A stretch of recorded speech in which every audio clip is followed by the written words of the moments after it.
Hi friends, ரொம்ப thanks. போன ஷார்ட்ஸில் வந்து எனக்கு 10 பேர் லைக் பண்ணியிருந்தீங்க. அவங்க எல்லாருக்குமே ரொம்ப நன்றி. அப்புறம் வந்து 3 பேர் சப்ஸ்கிரைப் பண்ணியிருந்தீங்க எக்ஸ்ட்ராவாக, அவங்களுக்கும் தேங்க்ஸ். இனிமேல் சப்ஸ்கிரைப் பண்ணுறவங்களுக்கும் தேங்க்ஸ். அப்புறம் இது பார்த்திங்கன்னா ஒரு வேப்ப செடி. இது வந்து எங்கள் ஹாஸ்டலில் இருக்குது.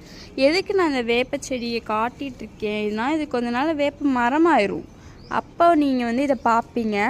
இது ஃப்யூச்சரில் இருக்குமா இருக்காதானே தெரில. ஸோ தட் நான் இதை சும்மா வீடியோவாக எடுத்து வச்சுக்கிறேன், யூஸ்ஃபுல்லாக இருக்குமேனு. அப்புறம் உங்களுக்கு ஆடு சாப்பிட்ற செடி காட்டுறேன். அது என் ஃப்ரெண்டு தான் சொன்னான் இது ஆடு சாப்பிட்ற செடின்னு. இந்த செடியை வந்து ஆடு நல்லா சாப்பிடுன்னு சொன்னால். நாங்கள் வந்து ஒரு ஹாஸ்டலில் இருக்கோம். எங்கள் ஹாஸ்டலில் பார்த்திங்களா ஒரு குடோன் மாதிரி ஒரு ஏரியா. இங்கே பாருங்கள், ஒரு மஞ்சள் பூச்செடி இருக்குது. அது ரொம்ப அழகாக இருக்குது.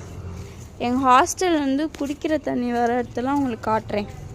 அப்புறம் பார்த்திங்கன்னா நான் சொல்லியிருந்தேன்ல, இந்த இடத்துல தான் குடிக்கிற தண்ணி வரும். இடம் கொஞ்சம் கேவலமாக இருக்குதுன்னு நினைக்காதீங்க, அது இப்படி தான் இருக்கும். அவ்வளோதான். இதை நம்ம வாட்டர் பாட்டிலில் பிடிச்சி யூஸ் பண்ணிக்கலாம். என் ஃப்ரெண்டு என் கூட இருக்கா. அவள் ரொம்ப பயப்படுறா வீடியோவில் பேசுகிறதுக்கு வர்றதுக்குலாம். நானே ஒரு பயந்தாங்கொழி தான். பட் இருந்தாலும் நான் வந்து எதுக்கு போடுறேன்னா, எனக்கு முன்னேறதுக்கு வேறு வழி தெரியல. ஃப்ரெண்ட்ஸ், சப்ஸ்கிரைப் பண்ணுங்கள்.